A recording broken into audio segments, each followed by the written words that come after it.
कर्नाटक में हो रहा है वो गलत है। नगमा कांग्रेस नेता और अभिनेत्री, उन्होंने हिजाब मामले पर बीजेपी पर पलटवार किया और कहा कि जो कर्नाटक में हो रहा है वो गलत है। तो लगातार प्रतिक्रियाएं आ रही हैं दोनों पक्षों की तरफ से।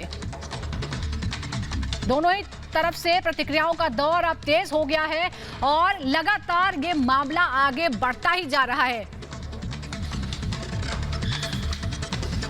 इसके पास डेवलपमेंट का एजेंडा नहीं होगा या डेवलपमेंट दिखाने के लिए कुछ नहीं होगा तो वो इसी तरह की डाइवर्शनरी टैक्टिक्स कर सकते हैं। मैं आपसे ये पूछती हूँ कि मोदी जी बोलते हैं कि बेटी बचाओ बेटी पढ़ाओ, लेकिन क्या ये बेटी के एजुकेशन पे इफेक्ट नहीं पड़ेगा अगर इस तरह की घटनाएं होंगी तो इसीलिए इन सब चीज़ों को, डाइवर्शनरी टैक्टिक्स को हमें नहीं देखना चाहिए। और महिलाओं के ऊपर अगर इस तरीके का प्रहार हो रहा है तो हमें एकजुट होकर खड़ी होकर, एक झुंड आती है और एक महिला को परेशान करती है, और मैं नहीं समझती कि इस तरीके की गुंडागर्दी हमें एक्सेप्ट करनी चाहिए।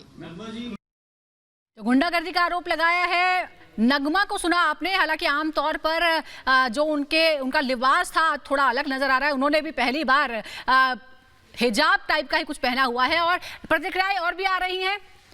इंद्रेश कुमार क्या कह रहे हैं इस पूरे मामले पर, यह भी सुनाते हैं।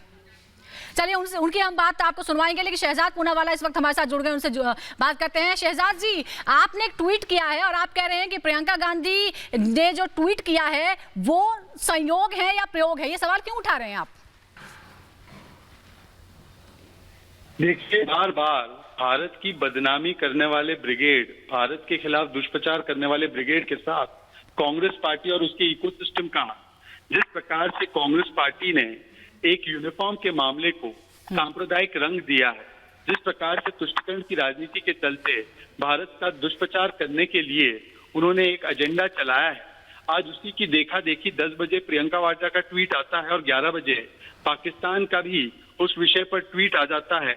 और पाकिस्तान, वो पाकिस्तान जिसका मानवाधिकार का ट्रैक रिकॉर्ड हमने पूरे देश और दुनिया ने देखा है, वो पाकिस्तान जिसका महिला सशक्तिकरण और महिला अधिकारों पर क्या ट्रैक रिकॉर्ड रहा है, जिस प्रकार से वहां पर लोग, चाहे वो अहमदिया हो, बलूची हो, पाकिस्तान ऑक्युपाइड कश्मीर में रहने वाले कश्मीरी हो, चाहे वो हिंदू हो, सिख हो, उनको प्रताड़ित करने का काम पाकिस्तान में होता है। वो पाकिस्तान आज भारत पर सवाल उठाने की जरूरत इसलिए कर रहा है क्योंकि कांग्रेस पार्टी और उसका इकोसिस्टम उसे एक प्लेटफॉर्म दे रहा है, उसे एक मौका दे रहा है, उसे बार बार एक हैंडल दे रहा है। और ये पहली बार नहीं है, सर्जिकल स्ट्राइक पर दिया, बालाकोट एयर स्ट्राइक पर दिया, पुलवामा पर दिया, 370 पर दिया।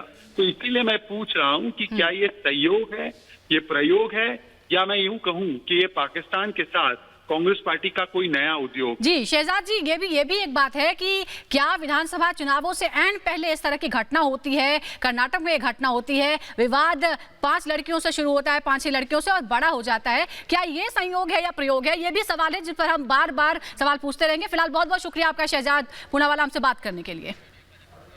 और ये ट्वीट है प्रियंका गांधी वाड्रा का जो हम आपको बता रहे हैं। आज उन्होंने ट्वीट किया कि महिलाएं, लड़कियां भले हिजाब पहने, घूंघट पहने या बिकिनी पहने, ये उनका संवैधानिक अधिकार है।